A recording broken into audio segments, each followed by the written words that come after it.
I'm going to hand over to Mary now, who is a specialist diabetes nurse from Kent and Medway ICB area, who is going to tell us about her experiences of combining group clinics and structured education.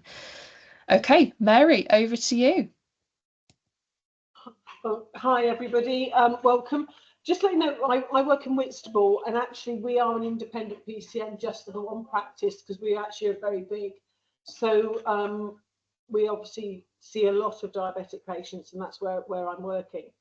So we actually last year identified that we needed to do something different because we were struggling, especially getting new diagnosed patients seen and also getting them to target. It was just not working. What we also found was that if we do the referring to structured education, the patients very often do not take up the structured education. So we wanted to try and find a way to get around that. So what we do is we get all our newly diagnosed type 2 diabetic patients in. We have a group of 8 individuals, or up to 8 individuals, and partners are welcome as well, because obviously having patients supported. And we give them a course over 2 weeks. So we have week 1, week 2, which lasts for approximately 2 hours. So within that, what we're doing is we do the introduction. We also do the confidentiality check. So we don't get the patients to actually sign a confidentiality agreement, but we actually do a verbal consent that we are going to be sharing it, numbers, etc., and that what is said in the room stays within the room. Then we start looking at understanding their diagnosis. So we start having one-to-one time straight away, understanding patients' how they were diagnosed. Were they feeling unwell? Is that why they came to the GP?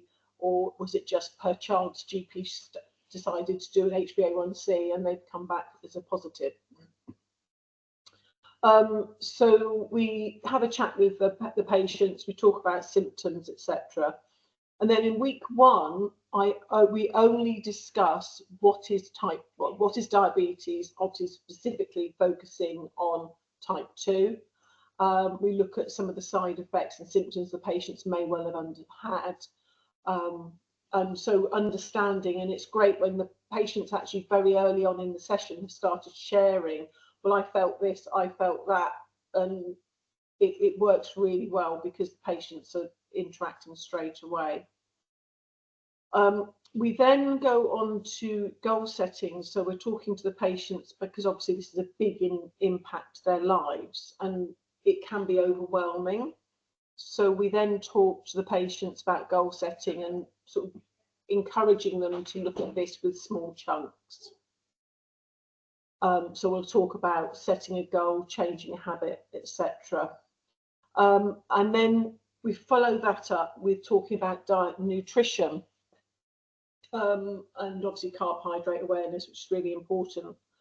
Then we go back to having one-to-one time with the patients. So we talk a bit more about what are they finding as challenges, how do they feel that they can start making changes to diet or lifestyle. So the first clinic is very much sort of open discussion and trying to sort of just get the patients familiar with what the implications are. We do talk about results to a certain extent, but we keep a lot of that to the second week.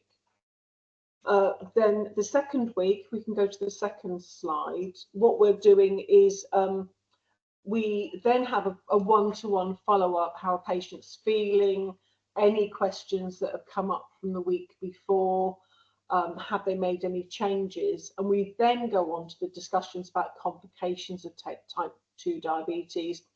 And at that point, we introduce what are the complications. So we actually use, sorry, yes, someone's just asked, is it a face-to-face group? Yes, it is, because we feel that especially a lot of our patients are elderly, aren't necessarily computer savvy, but we also feel it's a good way of building that rapport with the patients.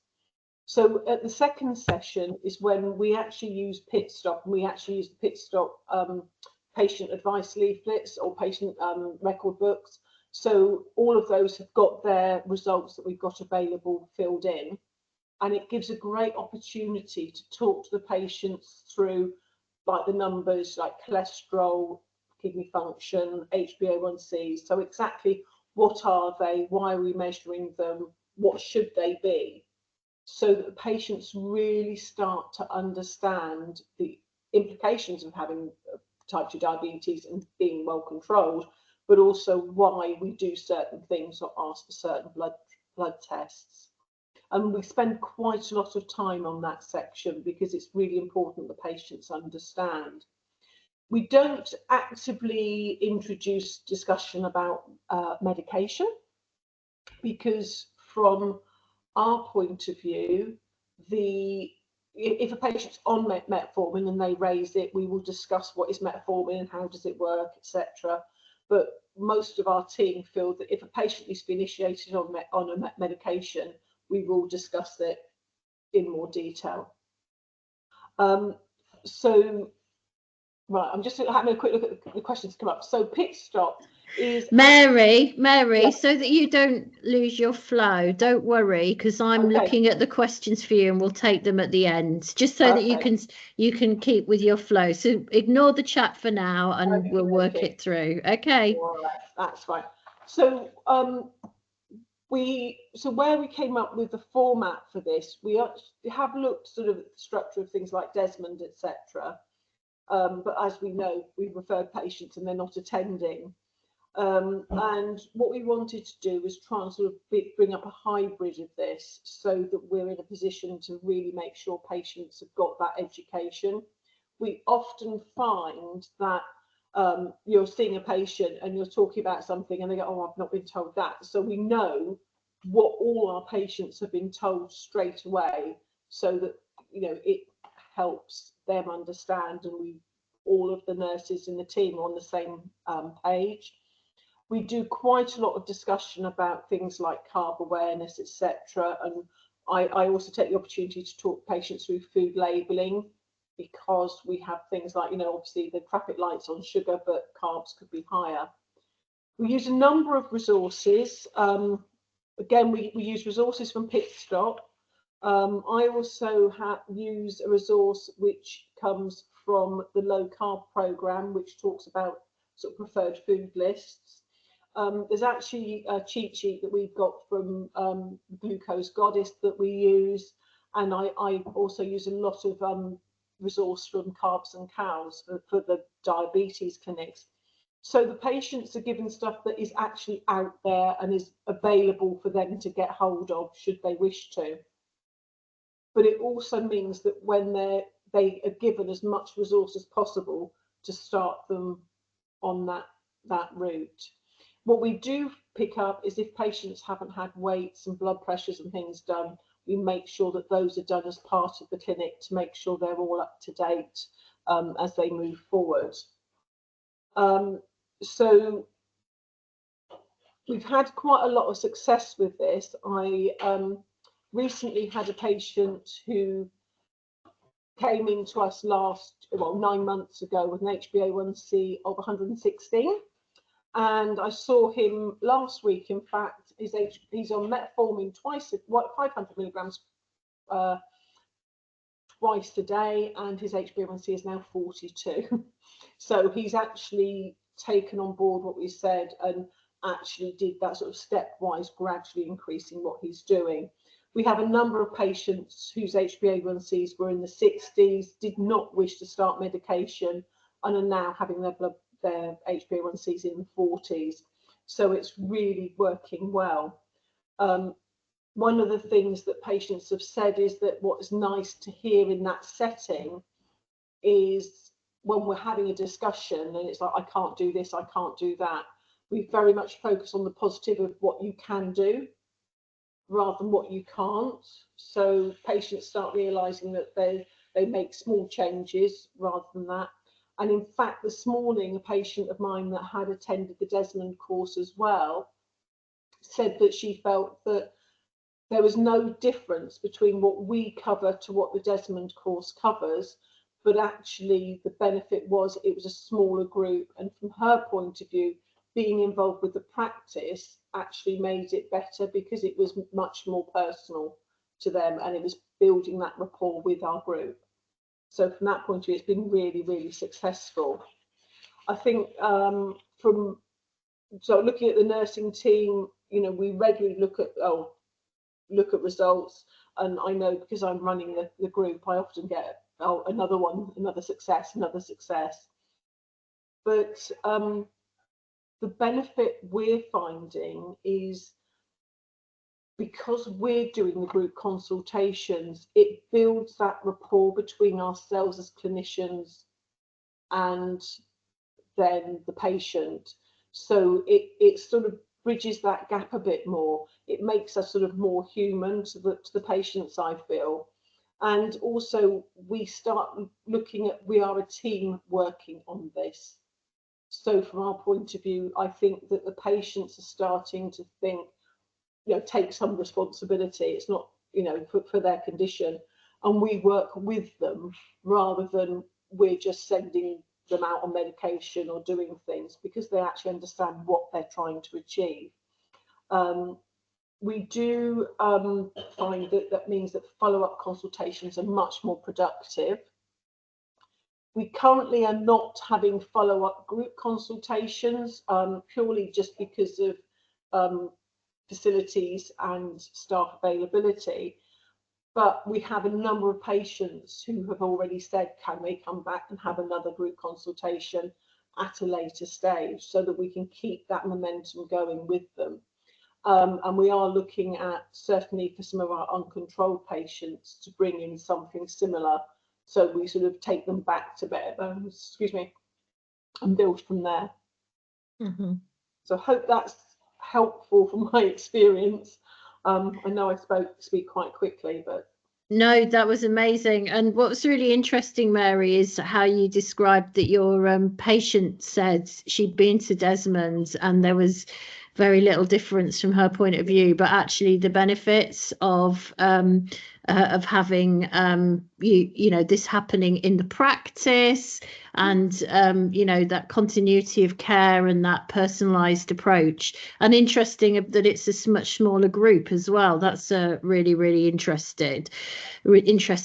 It's all so this is just to sort of put some context on it, everybody. This is a new kind of thing that we're exploring a little bit, and it was on the back of a learning review that we did in Kent and Medway, where this issue came up, I think there's a potential opportunity here for you, which we'll talk about a little bit later, but for us to really look at how we can help teams to introduce this. So the purpose of the rest of the session is going to be really to have a bit of a discussion. But before there were a couple of questions in the chat which I'm going to run through with you, Mary. But I know, because we did a little interview for this learning review, that you used to also teach Desmond, didn't you? So yeah, so just tell us, from your point of view as a nurse who's delivering this group model for her new diabetics, thinking back on your time when you were delivering the Desmond training, what are your reflections as somebody who's done both on those two things? I think for me, one of the benefits is it's because it's our patients. So there definitely is that sort of not familiarity, but the point is you're building that rapport. Whereas I think that with Desmond, because it's national and it's not run by people, I know what we do in our practice. I know that the messages I'm giving are given exactly the same for all of our team, because when we have our meetings, we discuss things and we all know we're sort of on the same page. And I think that takes a big thing out of it. It's much more personal.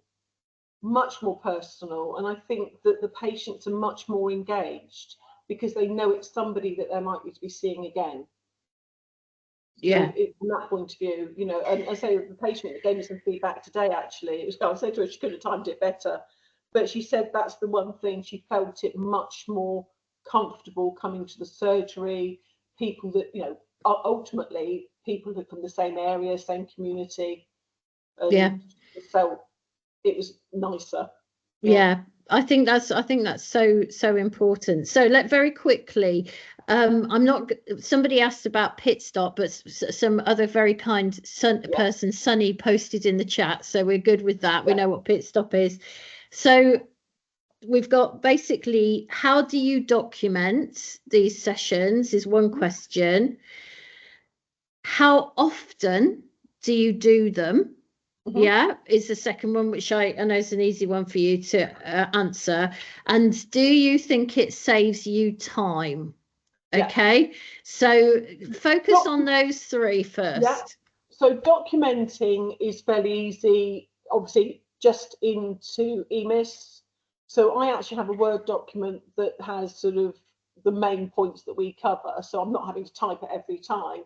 But then if there's something specific to that patient, I will then add a specific note on that patient for each one. So I'll on EMIS, I'll click that their problem is type 2 diabetes. I will then, next to that, write first or second group consultation. I will then write the subjects covered and any other information needed. Okay. Then, so from an admin point of view, we get the results board is done by one of our secretaries who pulls all the results and puts a table up for me. So from that point of view, and actually I feel I have up to 8 patients, and it's usually a rolling program of week 1, week 2, week 1, week 2. If I'm on leave or there's a education afternoon or something, then obviously it gets shifted. But you know, most of the time, and my next 2, so I've done week 2, so next week and the following one are both full, so that's another 16 patients. So we normally have a half-hour appointment for each patient. So time-wise, if I've got 8 patients, it's not any less time than they would get if they were having a face-to-face on an individual basis. But actually, what they get from it, they get 4 hours of input that we try and squidge into half an hour. You know, by the time you've done a blood pressure or weight, maybe check their feet, you've got 10, 15 minutes to try and get all this information across. So they have much more time. And I actually think it's more beneficial because it's actually using that time, and patients learn from each other as well. Absolutely. And I Tanya has asked a question in the chat which I was going to prompt you to share, because this was really made me have a little wow moment when I was doing my interviews with you. So tell us, before you introduce this model, how long did your diabetics wait for an appointment? So we have our diabetic appointments are usually put onto the system 6 to 8 weeks ahead. So minimum will probably be about 8 weeks, sometimes longer, because it's literally just a case of when we could get an appointment, because our clinics are very, very full. If we had a patient where they had an exceptionally high HbA1c, we would try, where possible, to stick them into, we do have some blocked clinic slots where it's booked by nurse only. Whereas now, most of the patients will be seen within a month. You know, as soon as we've got a gap, they will be seen.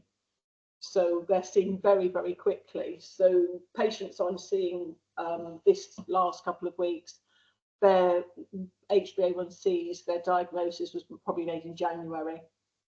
Yeah, so that's so I think when we talked about it, you said that it reduced it from about 2 months to 2 weeks, basically, hadn't you? Which I think is amazing. And we talked about this, the fact that this is the moment, as one of the people in the chat has popped into the chat. This is a time. They're a super captive audience, as Lucy said in the chat. You know, they're really motivated. They've just been given a diagnosis of diabetes. You do not want them waiting 2 months, do you, before they get their support? So really, really good. So the other question was, so a couple of people have posted in the chat, do you think this would work for the clinical review in the annual review? We've talked about this, Mary, at length. Lots of people have done that, but you've chosen to focus on first appointments, haven't you? It's something that we would like to look into, but as I say, at the moment, we're recruiting 2 new nurses because obviously we're practice nurses and we specialise. So we have 2 new nurses building into our diabetic team. So that gives us about 8 diabetic nurses at this practice. I think it's something that I certainly would love to do. I think especially with the patients that are coming through now, actually having that sort of 6-month or annual reminder sort of thing is really good thing to do. And a lot of their checks, you know, we can almost do separately, and then bring them into the group session. So we don't have to be there. You know, I don't need to do their feet and their blood pressure, etc. But we can have a look at results and such like that. And I think that for me, I can see how it can work, because especially if you're getting that interaction with patients, you know, what you'll see is that they share what they're finding and they do learn from each other.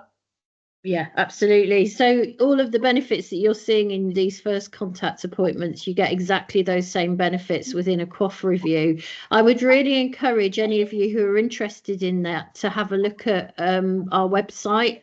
It's got masses of case studies, lots of case studies of exactly the model that you're asking about in, you know, to have a look at. Recordings of patients. In fact, I'll pop in a moment a link to a video, and it's really interesting to listen to this recording and realize that these patients are talking about a part 2 QOF review. Okay, that's all I'm going to say to you. Listen to the stories of the patients. It says it all. So that I think we've covered all of the questions. Alicia, is there anything that you've seen in the chat? Oh, yeah. I've got a question, if that's okay, Mary. So you talked about having week 1 and week 2 sessions. Yeah. Did you find that what was the DNA rate like among those sessions? Did people attend one more than the other, or was it quite consistent? We do get week 1. Week 1's generally obviously well attended. What we do have is that we aren't like, you've got to come to the following week. So if a patient can't make the next week, we do say to them, right, you know, let's book you into the next available week 2. When can you attend? And we are chasing people. So if we get people that DNA, we are chasing them so that they have, you know, as part of the process, they have to, you know, to get them to attend. So from that point of view, So I think we're going to move on. Keep posting questions though, so that we can. I noticed somebody did ask about practice size. Our practice has about 45,000 patients, so we do have about 4,000 diabetic patients. So just so you get an idea of how big. Yeah.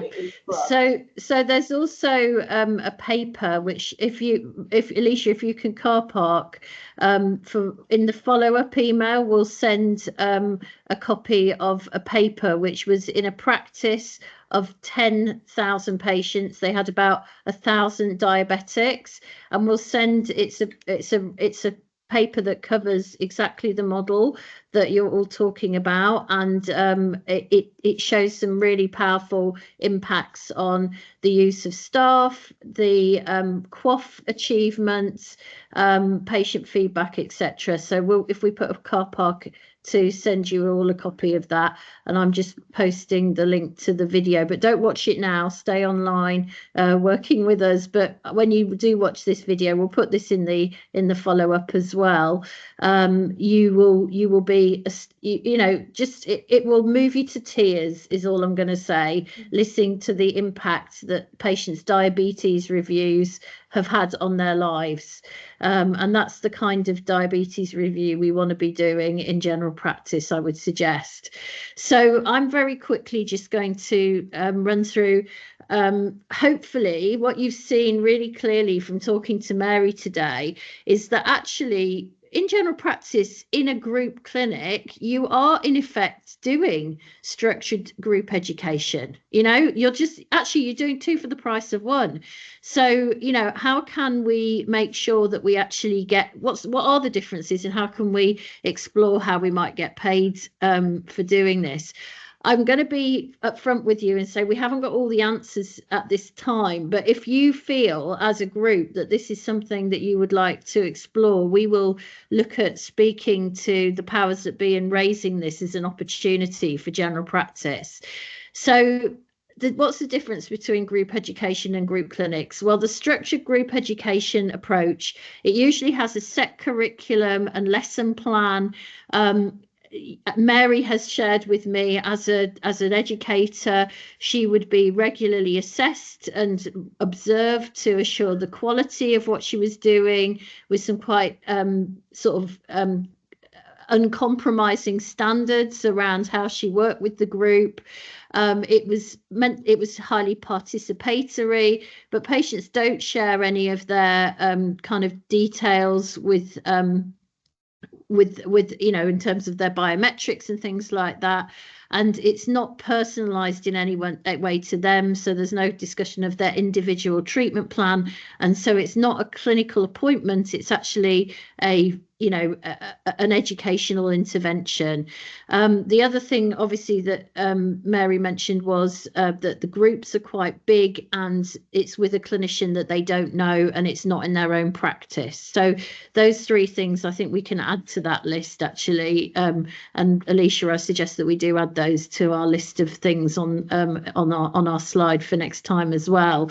And a group clinic, in contrast, is a clinical assessment or review, but obviously we, in all of our assessments and our reviews that we do with patients, we want to be educating them, so we still do some education within our normal routine appointments anyway in our reviews.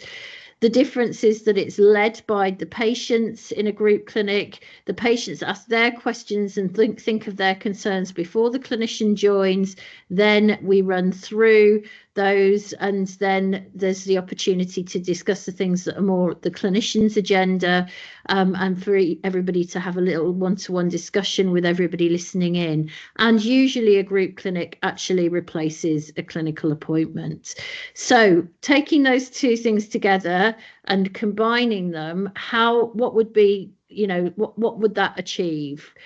Next slide, please.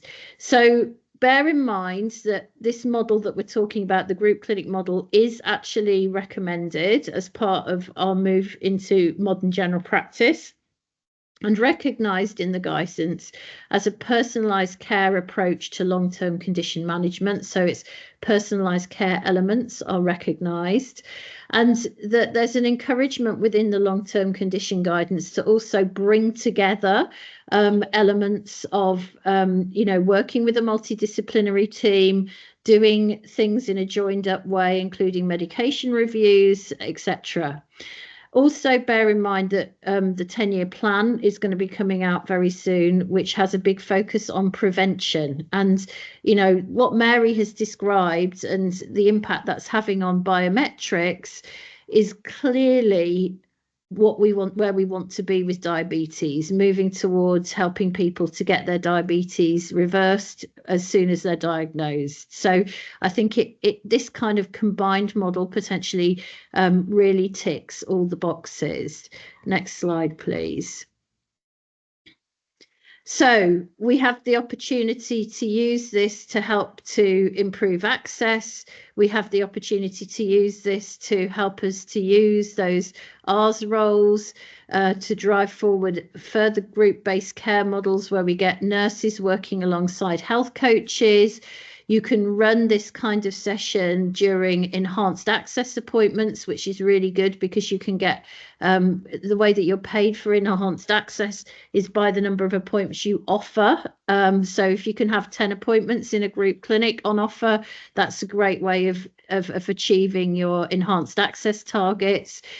There may well come locally commissioned services focused on prevention come in over the next year. This could be a model you could use there. You could work in collaboration with the third sector, Diabetes UK, work with your intermediate diabetes service, NHS trusts to build this kind of model. and every ICB is very focused on inequalities, and it's very much worth you, particularly if your practice is in a deprived area, finding out what is being done around health inequalities and looking at doing this kind of program, this hybrid model, to help and support people who are not engaging with mainstream services. So imagine doing, for instance, if you are based in Birmingham, imagine doing this in some of the local community languages, for instance, or if you're in London, doing this in Turkish with your Turkish patients, or other groups where there's a high prevalence of diabetes, but actually then people are not engaging with the usual ways of working. And then there may be an opportunity for you to look at getting these programs actually accredited as part of a Kismet, which is what Alicia's going to pick up on in a moment. And if you were to get them accredited, then it may be that could help to increase your QOF points. So we're exploring this a lot more, and I'm going to hand over to Alicia to say some more about that. Thanks, Georgina. Yeah, so just a bit of a brief introduction to Quizmet. I know someone put into the chat about this, so it's great that it's relevant to you guys. So Quizmet is a non-for-profit founded in 2008, and they set quality standards for self-management education and training. So it stands for Quality Institute for Self-Management Education and Training. So these standards ensure consistent and high quality services in the UK, and they're now actually used worldwide as well. So they really do just support organisations or learning programmes to achieve the highest possible quality service for people living with long-term conditions. And their ethos is that people with long-term conditions are at the heart of healthcare. So they do have two quality standards, and I'll just touch on them briefly. So they have QIS 2023 and SS2Q, which is Stepping Stones to Quality. There is an accreditation process, and it's essentially the process of checking what the providers do versus what the standards require. So they have a pool of experienced auditors who carry out that accreditation process. And if successful, the organisation or the learning programme can use the Quizmet logo, receive a certificate, and join a register of accredited providers. So it basically just enables providers to benchmark themselves against good practice, to demonstrate they're providing a high quality service, and it affords commissioners, participants and providers of self-management support the most effective way to demonstrate that they are a high quality structured education programme. So the first standard that I mentioned, QIS 2023, was first published in 2012, and it's been updated for a number of years since then. And it's essentially the gold standard of this type of accreditation. So it's for providers of any type of self-management intervention, including digital provision, one-to-one approaches, telephone interventions, using health apps, group-based approaches. So that's relevant for this. And the key requirements really are that the intervention must involve structured education, it must have a clearly defined outcome that are achieved as well, and the cost of the accreditation starts at £3,000 for 3 years of accreditation. So the fee really relates to the workload involved. It starts at £3,000 and it includes all the costs. So there are 5 overarching themes for QIS 2023, and each theme contains sort of specific detailed requirements that are all mandatory to be met to gain accreditation. So those 5 overarching themes include management, program delivery, the digital program, if it's digital, including data security standards, facilitators, how they're recruited and how they evaluate their performance, and also the final one is results and improvements, so defining aims and objectives, measurables, metrics, and how they review the program. The second standard is SSQ2, which is stepping stones to quality. So this is for providers of lay-led self-management programs for patients and their carers. So it was originally known as the Expert Patient Program, if you've heard of that before, and it defines good practice. So it's straightforward and practical. It consists of a standard that spells out quality standards that represent good practice. So this standard can be used to help providers set up a programme, and it goes through the stepping stones to achieve good quality, or it can be used to gain accreditation after a programme has already been created. Again, and it will demonstrate to the funders that they are following best practice. So it's co-produced by a variety of different organisations, including the Department of Health, and it's really forming a framework for organisations when developing their own programme with a self-assessment tool as well. So this one is a little bit cheaper, so that one's $1.5 grand for 3 years accreditation. And just briefly, these are the stepping stones. So it's built on 4 stepping stones to success for the self-management program. So we've got step 1, which is the core values and principles. We've got step 2, which is around generating support for your program and engagement for the communities that it will serve. Step 3 is around identifying a self-management coordinator. And step 4 is around recruiting, training and supporting people living with long-term conditions and delivering that self-management programme. So there are lots of benefits to accreditation. Commissioners are increasingly looking for and relying on registered and qualified providers who can demonstrate the required outcomes. It's a practical tool with those clear requirements on how to improve your programme and how to do it. Customers and patients will receive a better service, even if they're unaware of this accreditation. You can demonstrate to others that you meet the core requirements for this high quality service provision. Quizmet is very hands-on. They will provide you with full support every step of the way, and you will stand out from other providers.